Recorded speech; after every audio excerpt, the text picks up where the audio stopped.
I woke up to frantic pounding on my door at 6 in the morning, and when I opened it, there stood my son Marcus with his wife Jennifer and their two kids, surrounded by expensive luggage, looking like they'd just escaped a war zone. The taxi driver behind them was staring at me with this mix of curiosity and pity that made my blood boil, because 3 months ago, this same son had walked out of this house telling me to rot in my old, poor home while he moved into his mother-in-law's mansion across town. I stood there in my worn bathrobe, my gray hair probably sticking up in every direction, and I could see Marcus's face already forming that apologetic smile he always used when he wanted something. Jennifer looked exhausted, her designer clothes wrinkled, and the kids, little Emma and Tyler, were crying softly behind their mother's legs. The morning air was cold, typical for September in Ohio, and I could see my breath forming small clouds as I exhaled slowly, taking in the scene before me. "Mom," Marcus started, his voice cracking slightly, "we need to stay here for a while." Things didn't work out at Patricia's house. Patricia was Jennifer's mother, the woman who had convinced my son that his childhood home wasn't good enough, that I wasn't good enough, that he deserved better than a retired teacher mother living in a modest 3-bedroom house in a working-class neighborhood. I remembered the day they left, how Jennifer had wrinkled her nose at my kitchen curtains, how Marcus had barely looked me in the eye as he loaded their belongings into Patricia's BMW. He'd said he was doing it for his family's future, that Patricia had connections, money, opportunities. I'd stood in this same doorway and watched them drive away, and I'd cried for 3 days straight before I picked myself up and decided I was done being a doormat. If you're enjoying this story so far, help this channel grow by clicking that subscribe button right now. We're working toward 1,000 subscribers, and every single one matters. Your support keeps these stories coming. The taxi driver cleared his throat impatiently, and Marcus fumbled for his wallet, but I could see it was nearly empty. "Mom, can you help with the fare? We're a bit short right now." I almost laughed. 3 months ago, he'd bragged about Patricia's wealth, about how they'd never worry about money again, and now he couldn't even pay a taxi driver. I walked back inside, grabbed $40 from my emergency envelope in the kitchen drawer, and handed it to the driver myself. The man thanked me, gave Marcus a disgusted look, and drove off quickly, probably grateful to escape the awkward situation. I turned back to my son and his family, still standing on my porch with their mountain of luggage, and I saw something in Jennifer's eyes I'd never seen before, genuine fear. "Please, Mom," Marcus tried again. "Just for a few days until we figure things out." I let the silence stretch between us, watching them squirm. The neighborhood was waking up now, and I could see Mrs. Chan across the street watering her garden, definitely watching this drama unfold. Marcus shifted his weight from foot to foot, a habit he'd had since childhood when he was nervous. Jennifer was biting her lower lip, something she only did when she was desperate. Little Emma tugged on her father's jacket, whispering something I couldn't hear, and Tyler had sat down on one of the suitcases, his 5-year-old face streaked with tears. I thought about the last 3 months, about how I'd spent them rediscovering myself. I'd joined a book club, started volunteering at the local library, reconnected with old teaching colleagues.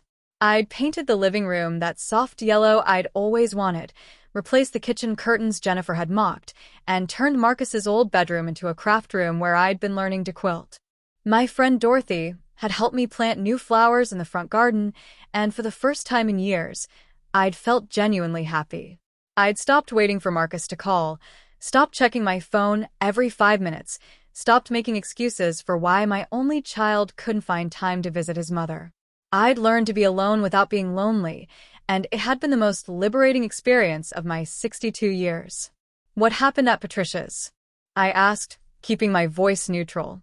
Marcus looked at Jennifer, who looked at the ground. The morning sun was getting stronger now, and I could see how exhausted they all looked, dark circles under their eyes, clothes that had clearly been slept in. Jennifer finally spoke, her voice barely above a whisper. "Patricia kicked us out. She said we were ungrateful, that Marcus wasn't pulling his weight, that the kids were too noisy and messy." I raised an eyebrow. "The same Patricia who promised you'd live like royalty? The same Patricia whose house was supposedly perfect for raising your children?"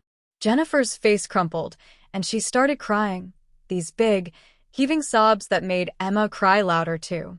Marcus put his arm around his wife, shooting me a pleading look. Mom, I know we hurt you.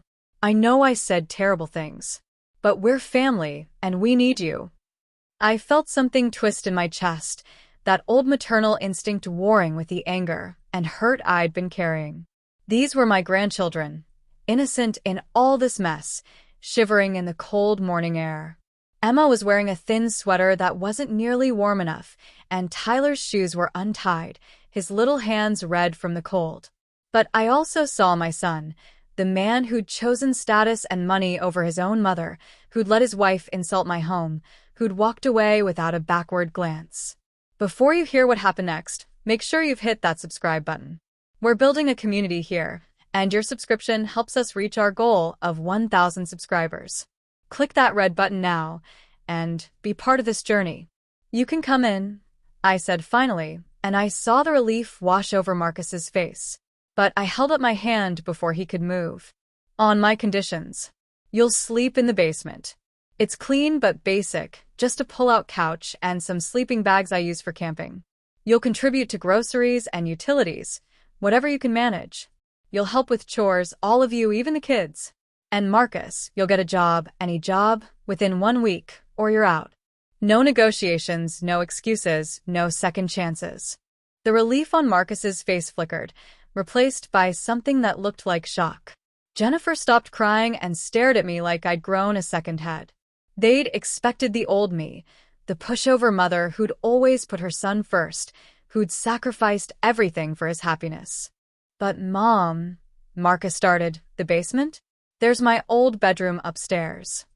I smiled, but it wasn't a warm smile. Your old bedroom is now my craft room. I've been quilting, and I've got a beautiful project spread out on the work table in there. The basement is perfectly adequate. It's what's available, and frankly, it's more than you deserve after how you left.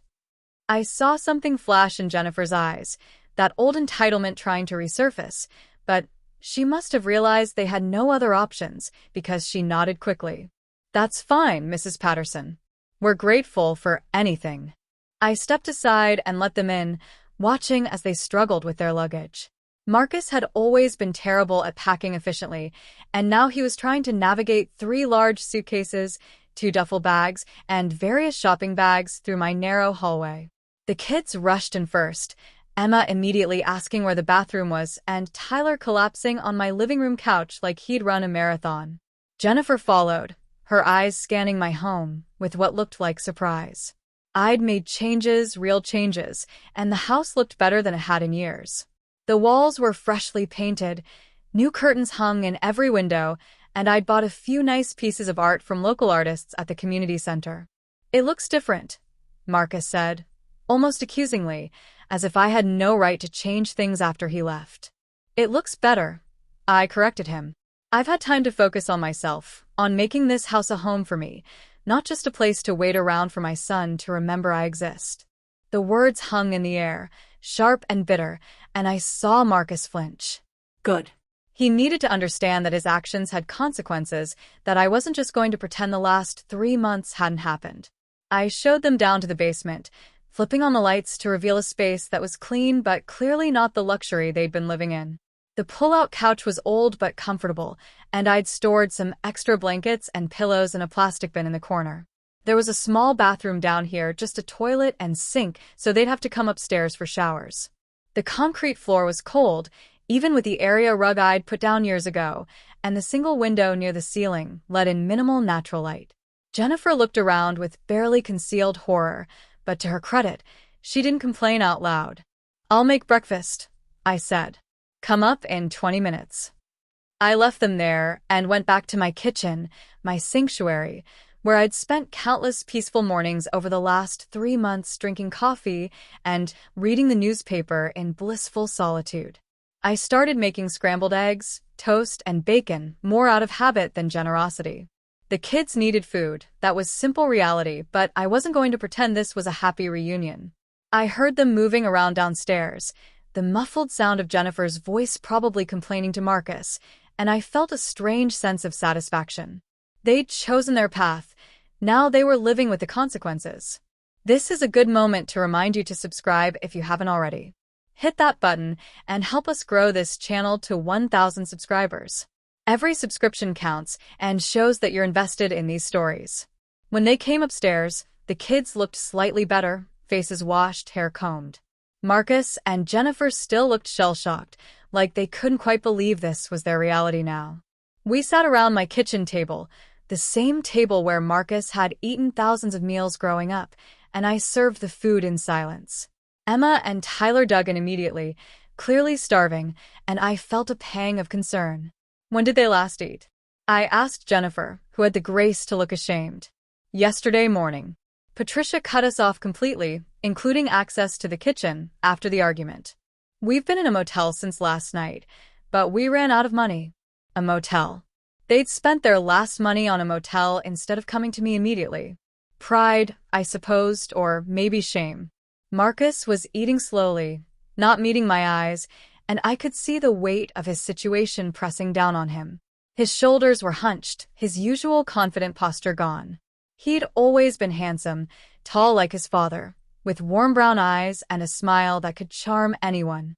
But right now, he looked defeated, older than his 34 years, and I felt a complicated mix of satisfaction and sadness. "Tell me everything," I said once the kids had finished eating and wandered into the living room to watch television.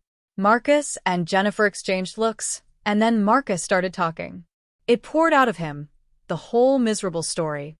How Patricia had been wonderful at first, treating them like royalty, spoiling the kids, promising Marcus a position in her husband's company. But then the demands started. Patricia wanted control over every aspect of their lives, how they dressed, what they ate, how they raised the kids.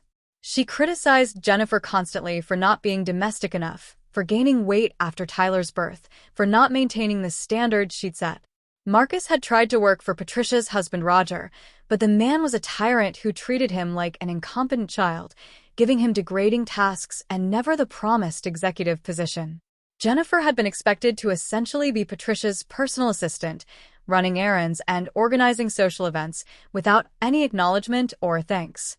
The kids weren't allowed to play freely, had to be quiet and perfectly behaved at all times, and were constantly compared to Patricia's friends' grandchildren who were apparently models of perfection. The final straw came 3 days ago when Tyler accidentally broke an expensive vase while playing. Patricia had screamed at the 5-year-old child for an hour, called him stupid and clumsy, and when Jennifer tried to defend her son, Patricia had turned on her with vicious cruelty. She'd called Jennifer a failure as a mother, said Marcus had married beneath him, and declared that they were all freeloaders who didn't appreciate what they'd been given. She'd given them 24 hours to get out, and Roger had stood silently beside her, nodding along with every cruel word. "We tried calling friends," Jennifer said quietly, "but everyone we knew from before, they weren't interested in helping. Marcus had burned bridges when we moved in with my mother, bragging about our new lifestyle, making people feel small. And my other relatives, they knew what my mother was like and had warned us. Nobody wanted to say, 'I told you so,' but nobody wanted to help either." I listened to this confession with no small amount of vindication.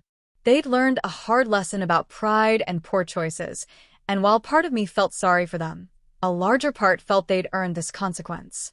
If this story is resonating with you, don't forget to subscribe. We're working toward 1,000 subscribers, and you can help us get there by clicking that subscribe button. Join our growing community today. "So you came here as a last resort," I said, stating the obvious. Marcus had the decency to look ashamed. "I should have come here first. I should have never left the way I did. Mom, I'm sorry. I was dazzled by the money, by the lifestyle, by the idea that I could give my family everything I never had growing up. This struck a nerve because I'd worked hard to give Marcus a good childhood. We'd never been rich. His father had died when Marcus was just 8, but I'd worked 2 jobs sometimes to make sure he had what he needed, that he could go to college, that he never felt deprived." "You had everything you needed," I said, my voice harder than I intended. "Maybe not everything you wanted, but that's life, Marcus. I raised you to understand that, to value hard work and genuine relationships over status and money. Somewhere along the way, you forgot those lessons." Jennifer was crying again, silent tears running down her face. I pushed him, she admitted. I wanted the life my mother had, the big house, the nice cars, the country club memberships. I made him feel like he wasn't enough if he couldn't provide that. This is my fault too. I appreciated the honesty, even if it came 3 months too late. We sat in heavy silence, the only sounds coming from the television in the next room where Emma and Tyler were watching cartoons, blissfully unaware of the adult drama unfolding. I thought about my late husband, James, and what he would say in this situation. He'd always been the more forgiving one, the softer parent, while I'd been the disciplinarian. But James wasn't here, and I'd spent 30 years raising our son alone, making sacrifices, doing my best. I'd earned the right to set boundaries and demand respect. Here's how this is going to work, I said, leaning forward and looking directly at both of them. You have 1 week to find employment, Marcus. I don't care if it's flipping burgers or stocking shelves, you will work. Jennifer, you'll help me around the house, and you'll start looking for work too once the kids are in school. Speaking of which, I'll help get them enrolled at the local elementary school, the same one Marcus attended. It's a good school, better than whatever fancy private place you probably had them in. Jennifer nodded quickly, and Marcus straightened his shoulders slightly, some determination returning to his eyes. You'll pay me $300 a month for rent and utilities once you're employed, I continued. That's well below market rate, but it's not free.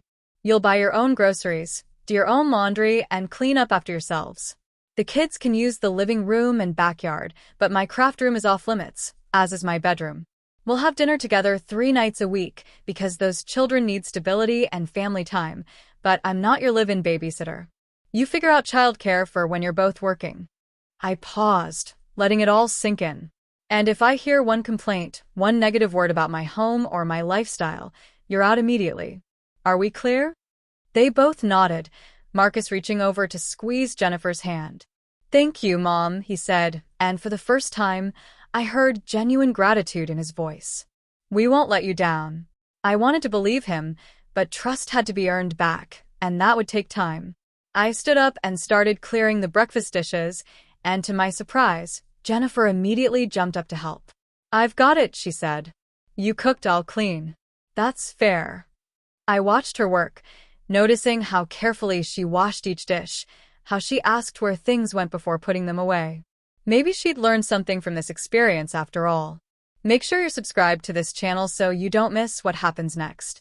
We're building something special here, and your subscription helps us reach our goal of 1,000 subscribers. Click that red button right now. Marcus spent that first day making phone calls and searching online for job openings. I'd given him my laptop, an older model but functional, and he sat at the kitchen table with a determination I hadn't seen in years. By evening, he'd applied to 15 different positions, everything from retail to warehouse work to restaurant jobs. Jennifer took the kids to the local park, and when they came back, Emma was chattering excitedly about the playground equipment. Grandma, there's a slide that's so big and swings, and Tyler made a friend. Her enthusiasm was infectious, and I felt myself softening slightly toward them. That night, after the kids were settled in the basement and Marcus and Jennifer had retreated downstairs, I sat in my craft room looking at my quilting project. It was a complex pattern, something I'd been working on for 2 months, and it was turning out beautifully. This room represented my independence, my ability to thrive without being needed, and I wasn't ready to give it up. I heard soft footsteps on the stairs and found Marcus standing in the hallway, looking uncertain. Can we talk? He asked. We went to the living room, and Marcus sat in what used to be his father's favorite chair. I need to tell you something, he began, his voice shaking slightly. When Patricia kicked us out, she said something that's been haunting me. She said I was just like my father, weak and unable to provide for my family. I felt anger rise in my chest. James had been many things, but weak wasn't one of them. He'd worked himself to exhaustion to support us, and his heart attack at 42 had been the result of stress and overwork. Your father was the strongest man I ever knew, I said firmly. He loved you more than anything, and he worked himself to death trying to give us a good life. Don't you ever let anyone, especially Patricia, diminish his memory. Marcus's eyes filled with tears.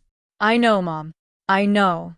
But I've been so afraid of ending up like him, of struggling financially, of not being able to give my kids everything. That's why I was so drawn to Patricia's promises, why I made such a terrible mistake. I understood then what had been driving him, the fear that had pushed him to make such poor choices. Your father and I were happy, I told him.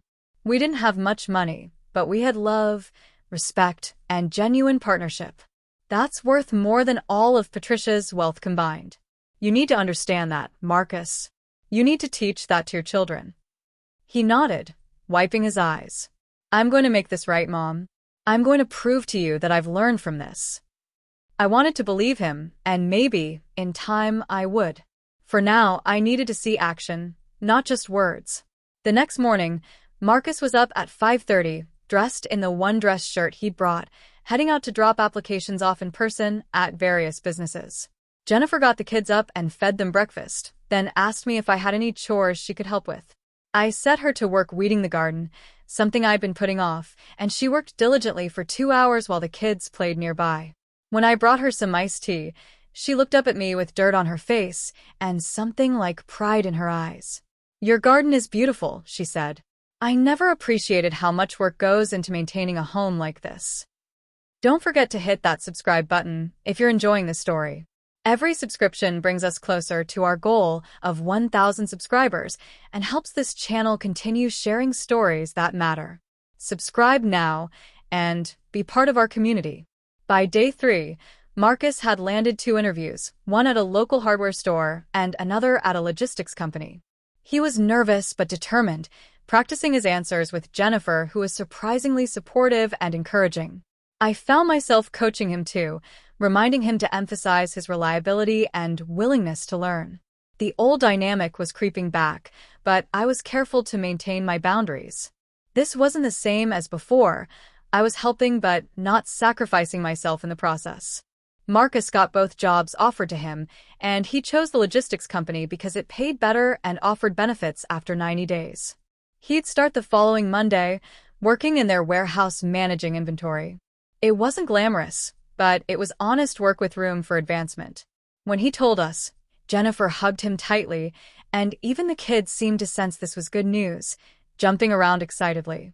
I felt a cautious optimism, seeing my son take responsibility for his family's future.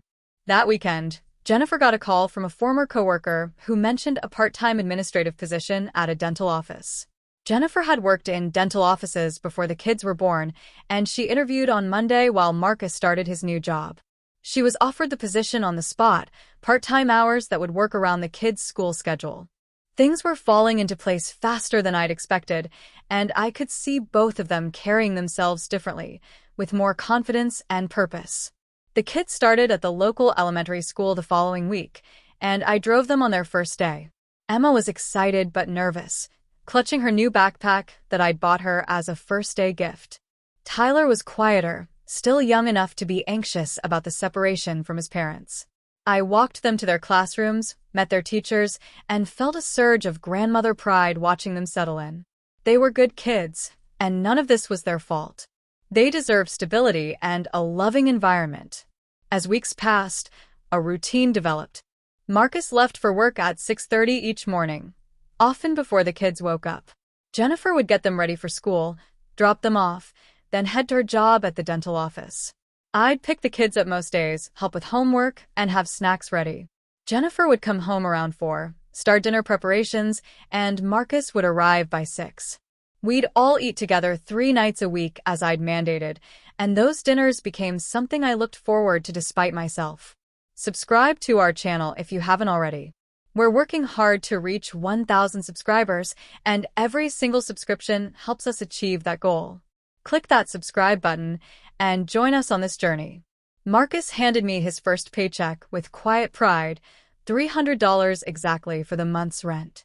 It's not much, he said, but it's something. I took the money and felt a complicated mix of emotions. This was my son, paying me rent, something I never thought would happen. But it was also my son taking responsibility, learning the value of his labor, understanding what I'd done for him all those years. Jennifer contributed too, insisting on buying groceries for the whole family, even though I'd said she only needed to cover their own food. One evening, about 2 months after they'd moved in, we were all sitting around the dinner table when Emma asked, "Grandma, why don't you have any pictures of Grandpa?" I realized she was right. I'd taken down most of James's photos years ago, not because I didn't love him, but because the grief had been too overwhelming. "Would you like to see some?" I asked, and both kids nodded enthusiastically. I brought down old photo albums, and we spent the evening looking through pictures, me telling stories about James, about Marcus as a child, about family trips and holidays and ordinary moments that had made up our life together. Marcus got quiet as we looked through the albums, and I saw him wiping his eyes a few times. "I'd forgotten so much," he said softly. "I forgot how Dad used to make pancakes every Saturday morning, how he'd do silly voices when reading bedtime stories." Jennifer was seeing a side of our family history she'd never really been interested in before, and I could tell she was understanding something important about where Marcus came from, about the foundation he'd been built on before she'd tried to reshape him into something else. That night, after everyone had gone to bed, I sat alone in my living room and cried. Not sad tears exactly, but something more complex. I cried for the years I'd lost with my son, for the grandson and granddaughter I'd barely known, for the mistakes we'd all made. But I also cried with something like relief, seeing my family slowly healing, slowly finding their way back to what really mattered. It wasn't the reunion I'd imagined, wasn't wrapped in apologies and dramatic declarations, but it was real, and it was happening. Marcus approached me the next morning before leaving for work. "Mom, I need to tell you something. Jennifer and I have been saving money, and we're going to start looking for our own place in a few months. I want you to know that we're not using you or taking advantage. We're grateful for this time, for this second chance, but we know we need to build our own life." I was surprised by how much this hurt, even though it was exactly what should happen. They needed independence, and I needed my space back. "That's good," I managed to say. "That's the right thing to do." But Marcus continued. "We want to stay close, though. We want the kids to really know you, to have you in their lives. We want to do this family dinner thing, even when we have our own place. We want to do it right this time." His words were a balm to something wounded inside me. This was what I'd wanted all along, not to be needed out of desperation, but to be valued and included by choice. I hugged my son then, really hugged him, and felt him hug me back with the same intensity. If you're still listening, please take a moment to subscribe. Your subscription helps us reach 1,000 subscribers and keeps content like this coming. Hit that red button and show your support.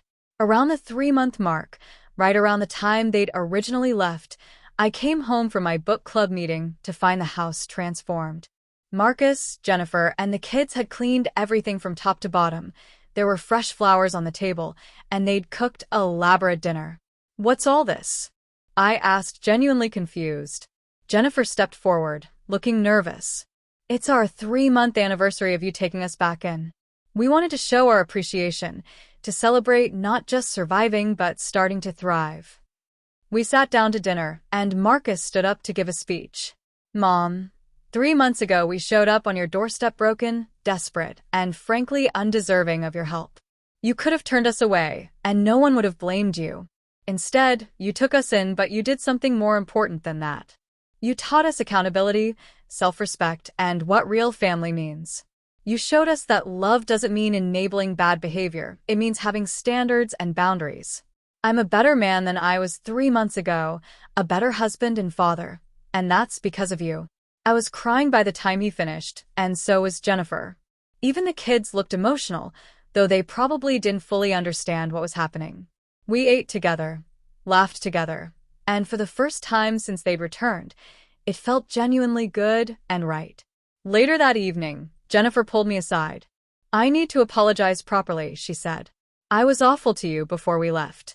I judged your home, your choices, your life. I thought money and status were what mattered. My mother raised me to believe that, and I never questioned it until it all fell apart. You've shown me what actual strength looks like, what real values are. I'm sorry it took losing everything for me to see it." I accepted her apology, recognizing that it came from genuine understanding, not just desperation. Jennifer had changed during these months, becoming more humble, more appreciative, more real. The polished, status-conscious woman who'd left had been replaced by someone more authentic, and I respected that transformation. Marcus had changed too, working hard, coming home tired but satisfied, playing with his kids instead of worrying about impressing anyone. A few weeks later, I was working in my craft room when I heard raised voices from the basement. I went downstairs to find Marcus and Jennifer in a serious discussion about money. They'd been saving aggressively, and Jennifer wanted to use some of their savings to buy Emma an expensive birthday present she'd asked for. Marcus was arguing that they needed to save every penny for the security deposit and first month's rent on their own place. I almost left them to work it out, but something made me intervene. "Can I offer some perspective?" I asked, and they both turned to me. "Emma doesn't need an expensive present. She needs parents who are stable and secure. She needs to see you making responsible choices and planning for the future. Get her something modest but meaningful and explain why. She's old enough to understand, and it'll teach her valuable lessons about priorities and delayed gratification." They both looked thoughtful, and later Jennifer told me they'd taken my advice, buying Emma a moderate gift and explaining their financial goals as a family. Before we continue with how this all resolves, make sure you've clicked that subscribe button. We're building toward 1,000 subscribers, and your support makes all the difference. Subscribe now and be part of this growing community. Emma's birthday party was a small affair in my backyard, just a few kids from her new school and their parents. It was nothing like the elaborate parties they'd probably thrown at Patricia's house, but Emma was radiant with happiness, running around with her friends, her face sticky with cake and ice cream. I watched Marcus and Jennifer working together to manage the party, and they moved with an easy partnership I hadn't seen before. They'd become a team, genuinely united by their shared struggles and goals. One of the mothers at the party pulled me aside. "Your granddaughter is delightful," she said. "And your son and daughter-in-law seem like wonderful parents." I felt a surge of pride, not just in them, but in myself for holding firm, for demanding better, for not accepting less than they were capable of being. My boundaries and expectations had pushed them to grow, and now they were reaping the benefits of that growth. That evening, after the party was cleaned up and the kids were in bed, Marcus showed me apartment listings he'd been researching. "There's a nice 2-bedroom about 15 minutes from here," he said. "It's in our budget, close to the kids' school and our jobs. We're hoping to move in by the end of next month." I looked at the listing photos, seeing a simple but clean apartment in a decent neighborhood. It was worlds away from Patricia's mansion, but it was theirs, earned through their own work and sacrifice. "I'm proud of you," I told him, and I meant it completely. "You've come so far." Marcus smiled, that genuine smile I remembered from his childhood. "I learned from the best," he said. "Dad taught me about hard work, and you taught me about resilience and self-respect. I forgot those lessons for a while, but I won't forget them again." We talked late into the night, father and son memories, plans for the future, honest conversations about mistakes and redemption. The day they moved out was bittersweet. I'd grown accustomed to having them around, to the sound of children's laughter, to family dinners and helping with homework.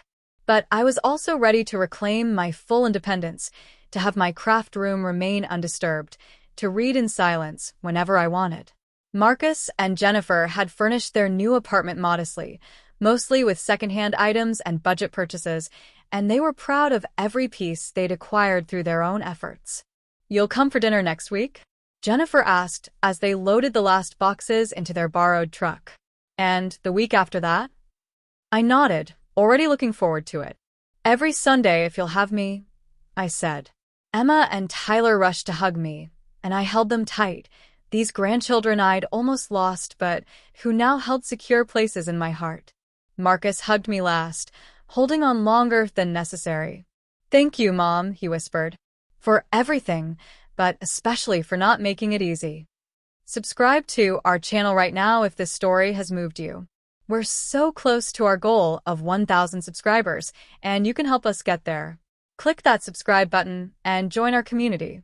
As I watched them drive away to start their new life, I felt a profound sense of accomplishment. I hadn't saved them. they'd save themselves. I'd simply provided the structure, boundaries, and tough love they'd needed to find their own strength. My house was quiet again, blissfully my own, and I returned to my craft room with contentment. That evening, my phone rang. It was Marcus calling to let me know they'd moved in safely, that the kids loved their new rooms, that they were happy. Weeks turned into months, and our Sunday dinners became a cherished tradition. Sometimes we ate at my house, sometimes at theirs. The kids were thriving in school, making friends, participating in activities. Marcus got promoted at work, a small step up but meaningful. Jennifer went full-time at the dental office when an opportunity opened up. They were building something real and sustainable, and I was proud to watch it happen. One Sunday, about 8 months after their initial return, the doorbell rang and I opened it to find Patricia standing there. I hadn't seen her since before Marcus had moved in with her, and she looked older, more worn. "Is Marcus here?" she asked, her tone less imperious than I remembered. "No," I said simply, not inviting her in. "He's at his own apartment. He and Jennifer have their own place now." Patricia looked surprised. Oh, "I'd heard they were living with you." "They did for several months," I confirmed. "While they got back on their feet after you kicked them out." I let the words hang there, a quiet accusation. Patricia had the grace to look uncomfortable. "I wanted to apologize to them," she said. "I was too harsh, too controlling. I've lost my daughter over this. Jennifer won't speak to me." I could have felt sympathy, but I didn't. This woman had been cruel to my grandchildren, had tried to control and demean my son, had spoken terribly about me and my home. "That's something I'll have to work out with them," I said. "But Patricia, let me give you some advice. If you want Jennifer and Marcus back in your life, you need to accept them as they are, not as you want them to be. You need to respect their choices and their independence. And you need to understand that family isn't about money or status. It's about love, support, and mutual respect." Patricia looked like she wanted to argue, but something in my expression must have stopped her. She nodded stiffly and left, and I closed the door feeling victorious. I called Marcus later to let him know his mother-in-law had stopped by. There was a long pause on the other end of the line. "What did she want?" he asked, his voice tense. I explained the conversation, and I could hear Jennifer in the background asking questions. "That's your decision to make," I told him. "Whether you want to reconnect with her or not. I'm just letting you know she came by." Marcus thanked me and said they'd talk about it as a couple. I appreciated that he was handling it maturely, not making rash decisions, but thinking things through with his wife. The next Sunday, they arrived for dinner with news. "We talked to Patricia," Jennifer said, her voice steady. "We agreed to meet her for coffee, just us without the kids. We're going to hear her out, but we made it clear that things would be different this time. We have boundaries now, standards for how we expect to be treated." I was impressed by their approach, neither cutting Patricia off completely nor rushing back into a toxic dynamic. They were finding a middle path, one that showed growth and wisdom. Make sure you're subscribed to this channel. We're almost at 1,000 subscribers, and your subscription makes a real difference. Click that red button now and help us reach our goal. The coffee meeting with Patricia apparently went better than expected. She had genuinely apologized, admitted her controlling behavior, and expressed regret for how she'd treated them all, including the children. Jennifer was cautiously optimistic about rebuilding the relationship, but with firm boundaries in place. Marcus was more skeptical, remembering not just how Patricia had treated them, but how she'd spoken about me. "I told her that any relationship with us includes respecting you, Mom," he said. "I told her you're the one who really showed up for us, and I won't tolerate anyone speaking badly about you." I felt a warmth spread through my chest hearing those words. This was what I'd wanted all along. Not gratitude born of desperation, but genuine respect and appreciation. Marcus had learned to stand up for what mattered, to defend the people who'd proven their love through actions, not just words. Jennifer agreed, saying she'd made it clear to her mother that their family came first and Patricia's inclusion in their lives was conditional on her respecting their choices and boundaries. As the one-year anniversary of their return approached, I reflected on how much had changed. My son had transformed from an entitled, status-seeking man into a responsible, grounded father and husband. Jennifer had evolved from a superficial, materialistic woman into someone authentic and appreciative. The kids were happy, secure, and learning valuable lessons about resilience and what truly matters in life. And me, I discovered strength I didn't know I possessed, the ability to love fiercely while maintaining boundaries, to help without enabling, to demand respect while offering support. Emma's school had a grandparents' day, and she'd invited me to attend. I walked through the halls of the same elementary school Marcus had attended decades ago, looking at the artwork on the walls, the cheerful bulletin boards, the small desks and chairs. Emma grabbed my hand and pulled me to her classroom, introducing me to her teacher and friends with obvious pride. "This is my Grandma Pat," she announced. "She's the strongest person I know." Her words brought tears to my eyes, and her teacher smiled at me warmly. "Emma talks about you all the time. You're clearly very important to her." We did activities together, Emma reading me a story she'd written, showing me her math work, explaining a science project about plants. I watched her with complete attention, marveling at this bright, sweet child who I'd almost missed knowing. When the event ended, Emma hugged me tightly. "I love you, Grandma," she whispered. "I'm glad we live close to you now." Those simple words meant everything, validation that the tough choices I'd made had led to something beautiful and real. Don't forget to subscribe to our channel. Every subscription helps us grow and reach more people with these meaningful stories. We're working toward 1,000 subscribers, and you can help us get there. Marcus called me one Wednesday evening, his voice excited. "Mom, I got offered a management position at work. It comes with a significant raise and better benefits. We'll be able to save for a house, actually start building real financial security." I congratulated him, genuinely thrilled at his success. This was earned through his own hard work, dedication, and persistence. No shortcuts, no handouts, no compromises to his integrity. He'd proven himself through merit, and the satisfaction in his voice told me he understood the value of that. "There's something else," he continued. "Jennifer and I want to take you on a trip, somewhere you've always wanted to go. To thank you for everything, for giving us that second chance, for teaching us what we needed to learn." I was touched by the gesture, but I had a different idea. "Take your kids somewhere special instead," I suggested. "Make memories with Emma and Tyler. That's the best way to honor what we've been through, by investing in the next generation, teaching them the values we've learned." Marcus was quiet for a moment, then laughed. "You're still teaching me, aren't you? Still showing me what's really important." We compromised, planning a weekend trip that would include all of us, a modest vacation to a nearby state park where we could hike, enjoy nature, and spend quality time together. It wasn't fancy or expensive, but it would be meaningful, and that was what mattered. The weekend trip was magical. We rented a small cabin, cooked meals together, hiked through beautiful trails, and sat around a campfire telling stories. Tyler caught his first fish with Marcus's patient guidance, and Emma collected wildflowers that she pressed between pages of a book. Jennifer and I had long conversations while the others played, talking about her childhood, her relationship with Patricia, and how she was working to be different with her own children. "I don't want Emma to grow up thinking money and status define worth," she said. "I want her to value kindness, resilience, and authentic relationships."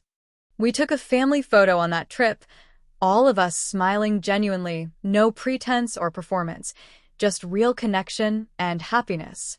I had that photo framed and hung it in my living room, right next to the old photos of James and young Marcus. It represented continuity, healing, and hope. It showed that families could fracture and repair, that people could learn and grow, that mistakes didn't have to be permanent. If you've made it this far in the story, please subscribe to our channel. We need your support to reach 1,000 subscribers. Click that red button and be part of our journey together. Patricia eventually met with the kids again, about 14 months after the initial blow-up.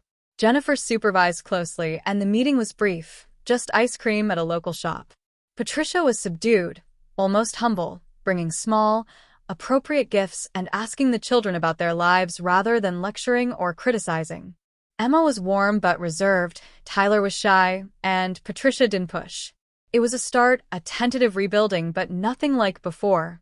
The power dynamic had shifted completely. Marcus told me later that Patricia had asked about me, whether I'd be willing to meet with her. I told her that was your decision, he said. I told her you don't owe her anything, but if you wanted to talk, I'd support it. I thought about it for a while. Part of me wanted nothing to do with a woman who'd caused so much pain, but another part of me recognized that she was Jennifer's mother, the kid's grandmother, and holding on to anger would only hurt everyone. I agreed to a brief meeting, coffee in a public place, with clear boundaries. Patricia and I met on a Tuesday afternoon at a cafe downtown. She looked nervous, clutching her coffee cup with both hands. "Thank you for agreeing to see me," she started. "I know I don't deserve your time." I waited, letting her continue. "I was horrible about you, about your home, about your influence on Marcus. I convinced myself that money and status were what mattered, and I tried to impose that on my daughter and your son. I was wrong, completely wrong, and I'm sorry." The apology seemed genuine, and I could see real regret in her eyes. "Patricia, what you need to understand is that you didn't just insult my house or my lifestyle. You tried to destroy my relationship with my son. You kicked out my grandchildren when they needed stability. You treated people as disposable when they didn't meet your standards." My voice was firm, but not cruel. "I appreciate your apology, but trust takes time to rebuild. If you want to be part of this family, you need to consistently show respect and support, not just say the right words." Patricia nodded, tears in her eyes. "I understand. I'm working with a therapist on my control issues, on why I place so much value on external measures of success. I'm trying to change, but I know it's a process." We talked for another hour, and while I didn't leave as friends, I left with a sense that Patricia was genuinely trying to do better. Whether she'd succeed long-term remained to be seen, but I could respect the effort. Subscribe now if you haven't already. Your subscription helps us continue creating content and gets us closer to our goal of 1,000 subscribers. Every single subscription matters. As the second year after their return approached, Marcus and Jennifer invited me to dinner at their apartment with big news. They'd saved enough for a down payment on a small house, just a modest 3-bedroom in a family-friendly neighborhood, but it was theirs. "We close in 6 weeks, Jennifer said, her face glowing with pride. "It needs some work, but we're going to do most of it ourselves. Marcus is learning home repair from YouTube videos, and I'm learning to paint and do basic renovations." I felt overwhelming pride in what they'd accomplished. 2 years ago, they'd shown up broken and desperate. Now they were buying their own home through their own hard work and sacrifice. "I'd love to help however I can," I offered. "I'm pretty handy with a paintbrush, and I can watch the kids while you work on the house." We spent the evening looking at photos of the house, making plans, dreaming about the future. It felt good to be included, to be valued, to have my contributions welcomed rather than demanded. The house was indeed a fixer-upper, but it had good bones and was in a safe neighborhood with excellent schools. Over the next few months, we all worked together on weekends to renovate it. Marcus learned to install new fixtures, patch drywall, and refinish floors. Jennifer painted every room, carefully choosing colors that were bright and welcoming. The kids helped where they could, feeling ownership and pride in their new home.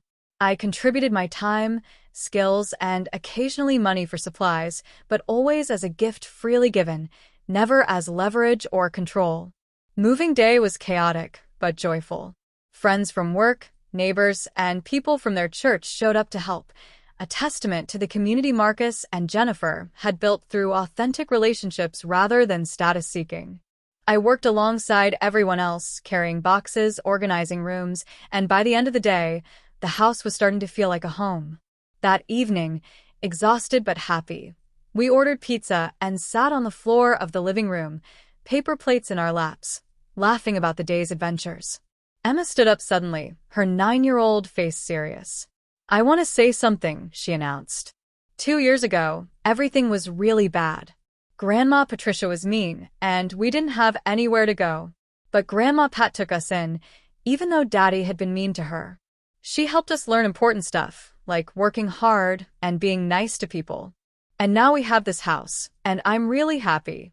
Thank you, Grandma Pat. She started crying, and so did I, and soon everyone was emotional and hugging. Before we wrap up this incredible story, please take a moment to subscribe if you haven't already. We're building a community here, working toward 1,000 subscribers, and your support means everything. Click that subscribe button now. Tyler, who is now 7, added his own thoughts. I like that we're close to Grandma's house. I can ride my bike there when I'm bigger. And she makes the best cookies. His innocence and simple joy made everyone laugh through their tears. These children had been through upheaval and uncertainty, but they'd come through it with love, security, and a strong sense of family. That was the real victory, not just Marcus and Jennifer's redemption, but ensuring the next generation learned the right lessons. As the months passed, their house became a true home. Marcus continued advancing at work, eventually becoming a regional supervisor. Jennifer took on more responsibilities at the dental office and was considering going back to school for dental hygiene training. The kids thrived, making friends, joining activities, growing into confident, kind young people. Patricia remained in their lives, but with appropriate boundaries, attending school events and birthday parties, but no longer trying to control or dominate. Our Sunday dinners continued, without fail, sometimes at my house, sometimes at theirs. We'd established traditions, inside jokes, and a comfortable rhythm. Marcus would often stay after dinner to help me with household projects, and we'd talk about everything and nothing, father and son, friends, equals. Jennifer and I had developed our own relationship too, going to movies together, shopping for the kids, sharing recipes and parenting advice. She'd become the daughter I never had, and I treasured that connection. One Sunday, about 3 years after their initial return, Marcus asked to talk to me privately. We went to my craft room, where he looked at the quilts I'd been working on. Mom, I need to tell you something I should have said years ago, even before I moved in with Patricia. I took you for granted. I assumed you'd always be there, always support me, always put me first. I never appreciated the sacrifices you made raising me alone after Dad died. I never understood how hard you worked, how much you gave up for me. His voice was thick with emotion. I thought providing material things was what made a good parent, he continued. I thought if I could give my kids more than I had, I'd be successful. But watching you with Emma and Tyler, seeing how much they love and respect you, I finally understand what really matters. You taught them and reminded me that presence matters more than presents, that time matters more than money, that love is spelled T-A-M-E. He was fully crying now, and I held my grown son while he released years of guilt and regret. I forgave you a long time ago, I told him honestly. The moment you showed up willing to do the work, willing to change, I started forgiving you. But Marcus, you need to forgive yourself too. You made mistakes, but you learned from them. You're an amazing father, a devoted husband, and a good son. That's what counts. We stayed there for a long time, healing old wounds, strengthening our bond, confirming what we both knew. Family was everything, and we'd fought hard to preserve ours. If you're still with us, please subscribe to this channel. Your subscription helps us reach our goal of 1,000 subscribers and supports the creation of more meaningful content. Click that red button right now.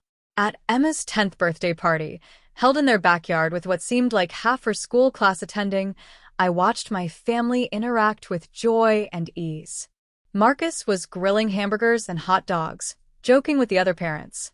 Jennifer was organizing games, her laughter ringing out across the yard. Tyler was running wild with his friends, his face painted like a superhero. And Emma, beautiful and confident, was in the center of it all, surrounded by people who loved her. Patricia was there too, helping quietly, staying in her lane, being appropriate. She caught my eye at one point and smiled, a genuine smile that I found myself returning. We'd never be best friends, but we'd found a way to coexist peacefully for the sake of the family. That was mature, that was healthy, that was what adults did when they prioritized what really mattered over pride and past hurts. As the party wound down and parents started collecting their children, Emma came over to where I was sitting and climbed into my lap. Too big for it really, but I held her anyway. "Grandma, this was the best birthday ever," she said. "Not because of the presents or the party, but because everyone I love was here, and everyone was happy." Her words captured everything perfectly. She understood, even at 10 years old, what her parents had taken years to learn, that happiness came from love and connection, not circumstances or possessions. That evening, after helping clean up, I drove home to my quiet house, my sanctuary, my space. I'd reclaimed my independence while maintaining meaningful connections. I had Sunday dinners to look forward to, grandchildren who loved and respected me, a son who'd learned valuable lessons, and a daughter-in-law who'd become a true friend. I'd set boundaries and held firm, demanded respect and gotten it, shown tough love that had led to real transformation. I thought about that morning 3 years ago, when they'd shown up desperate on my doorstep, and I smiled. I'd received them in exactly the way they'd needed, not with easy acceptance or unconditional comfort, but with structure, boundaries, and expectations. I'd made them work for their redemption, and in doing so, I'd given them something far more valuable than a soft place to land. I'd given them the tools to succeed, the character to thrive, and the values to pass on to their children. The taxi driver who'd been there that first morning would indeed have been shocked if he'd returned to see what had become of that desperate family. They hadn't just survived, they'd transformed completely. And me, the mother they'd abandoned and insulted, I'd been the catalyst for that transformation, not through weakness or enabling, but through strength and standards. That was my victory, my vindication, and my legacy. Please subscribe to our channel as we wrap up this story. We're so close to 1,000 subscribers, and your support can help us reach that milestone. Click that red button and join our growing community. As I prepared for bed that night, I looked at the family photo from our camping trip, and I felt deep satisfaction. I'd stood my ground when it would have been easier to be a doormat. I'd demanded better when it would have been simpler to accept less. I'd held the line when wavering might have felt more comfortable. And because of those hard choices, my family was intact, healthy, and thriving. Marcus called the next morning, something he'd started doing regularly just to check in. "Mom, I was thinking about that day we showed up at your door. I remember being terrified you'd turn us away, and part of me wouldn't have blamed you. But you took us in, and you saved us, not by making it easy, but by making us rise to meet your standards. That was the greatest gift you could have given us." His words affirmed everything I'd believed, everything I'd done. "You saved yourselves," I reminded him. "I just provided the framework. You did the hard work, you made the changes, you committed to being better. That was all you and Jennifer." But even as I said it, I knew my role had been crucial. Sometimes the most loving thing you can do is refuse to enable, refuse to accept less than someone's best, refuse to pretend everything is fine when it's not. That's what I'd done, and it had made all the difference. Years from now, when Emma and Tyler are adults with their own families, they'll remember this time. They'll remember their grandmother who stood firm, their parents who learned and grew, and the lesson that family means accountability as much as acceptance, standards as much as support, truth as much as tenderness. They'll understand that the hardest moments often lead to the most profound growth, and that real love sometimes looks tough on the surface, but is deeply tender underneath. I've lived long enough to know that life rarely offers perfect redemption stories. People don't always learn their lessons, relationships don't always heal, and second chances don't always result in transformation. But sometimes, when everyone commits to doing the work, when boundaries are respected and accountability is embraced, something beautiful can emerge from the broken pieces. That's what happened with my family, and I'm grateful every single day for the courage I found to demand better. So when my son showed up with his family that cold September morning 3 years ago, desperate and humbled, I received them exactly as they needed to be received, with love tempered by standards, with acceptance conditional on effort, with open arms that nonetheless expected them to stand on their own feet.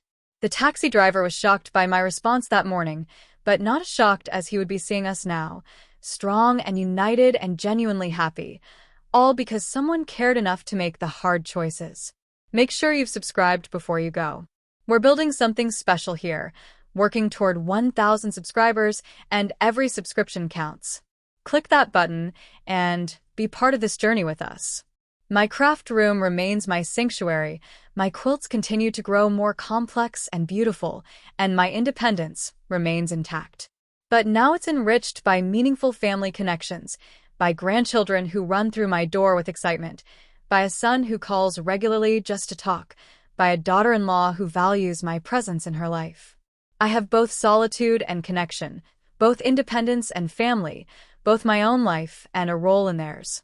It's the balance I always wanted but never knew how to achieve until I learned to stand firm in my own worth. The other day, Emma asked me what I'd say if I could go back and talk to myself on that morning 3 years ago when they showed up. I thought about it carefully. I'd tell myself that the next few months would be hard, that holding boundaries would feel mean sometimes, that I'd question my choices.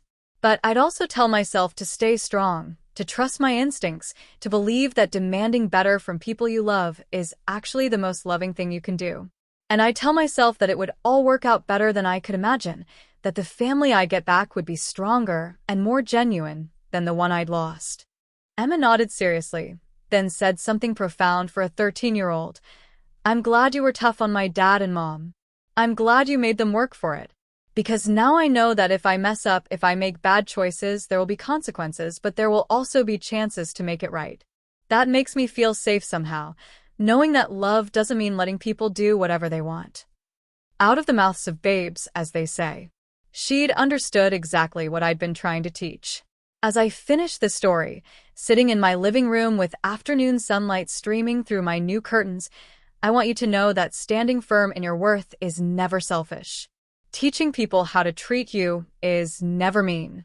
Demanding respect from your children, even adult children, is never unreasonable. I could have been the martyr, taken them in with no conditions, enabled their continued poor choices. But that wouldn't have helped anyone. Instead, I chose the harder path, the path of accountability and growth, and everyone benefited.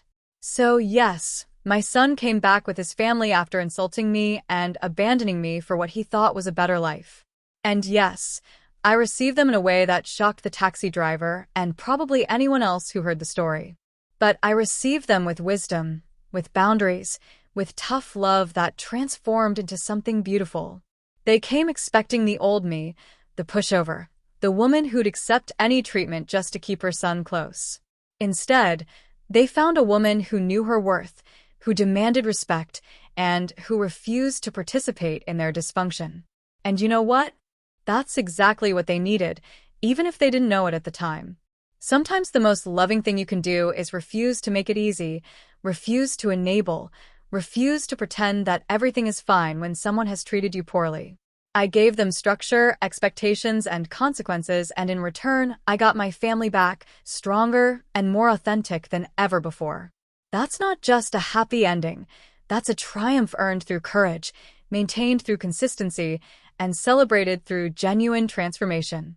One final reminder to subscribe to our channel. We're building a community of people who value authentic stories about real family dynamics. Help us reach 1,000 subscribers by clicking that button right now. The last thing I'll say is this. 3 years ago, my son told me to rot in my old, poor house while he pursued wealth and status. Today, he tells his children that their grandmother's modest home is where they learned what really matters in life. That transformation, that complete reversal, didn't happen through weakness or permissiveness. It happened because I loved him enough to let him fall, to make him face consequences, to demand he become the man I knew he could be. And when that taxi driver watched us that first morning, shocked by my conditions and boundaries, he was witnessing the beginning of a redemption story that would change all of our lives forever.